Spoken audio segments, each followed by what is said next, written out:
To really grasp the metaphorical nature of Mboro, a coastal city in Senegal, one first needs to understand its history from the time of the French colonizers. Have you ever wondered how the small town of Mboro, Senegal, became an essential hub in agriculture, fishing, and the mining industry in Africa, while facing important challenges in terms of inequalities, poverty, lack of basic infrastructures, environmental degradation, and air pollution? Let's time travel and dwell into Mboro's past.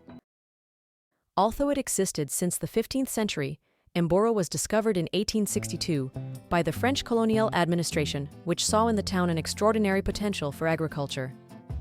That same year, and following studies carried out by the Mission d'Aménagement du Sénégal, which established the richness and fertility of its soil, an agricultural station was created, whose products were mainly destined for the French metropole. At the same time, in 1880, Henry Hubert, a French geologist in charge of building the railroad linking Dakar to Saint-Louis, discovered that there was a treasure in the subsoil, more precisely, at Taiba, lime phosphate and phosphoric anhydride. However, the secret was well kept and only divulged after the First World War. In 1937, Mr. Hubert's successor, Mr. Sayer, was actively looking for a company in France that might be interested in exploiting the subsoil of Mboro. During the Second World War, the Pétionnet Company led a geological mission from Oran to Dakar via the Sahara. In 1949, the presence of a phosphate deposit at Taiba was confirmed by the Bureau Minier de la France d'Outre-mer, Bumifon.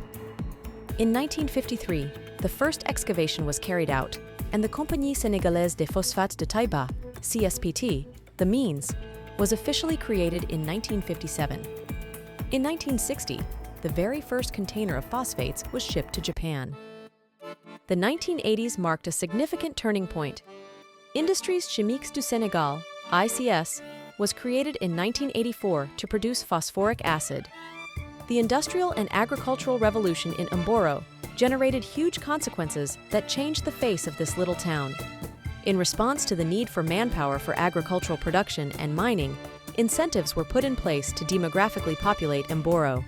First working-class neighborhoods were constructed, as well as a large, upscale private neighborhood was created for French, European, Senegalese, and African executives and engineers working at ICS, the ICS city.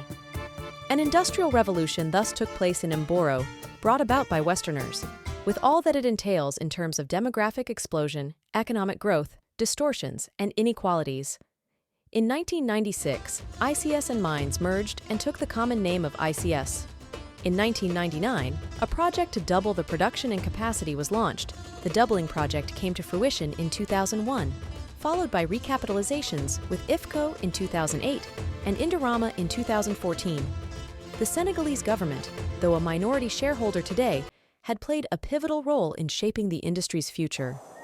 ICS has a mining concession covering an area of 300 kilometers around Mboro. A train links the mining site to the port of Dakar to transport acid and sulfide. It also spearheads the production of fertilizers at its plant in Mbao, Dakar, contributing to the agricultural prosperity of the country, Africa, and the whole world. Mboro is a metaphor, a fractal of Africa's and world history. The story of Mboro is, in fact, the story of the world, of our Mother Earth being excavated by men for economic and industrial advancement. The story of Mboro is the eternal story of a quiet land, discovered by foreigners, excavated, abundantly used. This is the story of colonization, which brought economic growth and a sense of vision, but also destructive patterns and environmental injustice. It's also the story of toxic masculinity, the one that takes, the one that believes everything is permissible, the one that violates the integrity of a kingdom to settle in and carry out its own desires and agenda. But let's not stay in the past. Let's time travel. The future is full of promises, hope, and healing. Cities and urban areas are places where ideas, experiences, and innovation can cross-fertilize. With une proposition nommée Désir, we thrive for sustainable development, social protection, and well-being, and we long for the reactivation of our memories of power at both the individual and collective levels. We share concrete and multidimensional knowledge, including knowledge that heals wounds and the soul.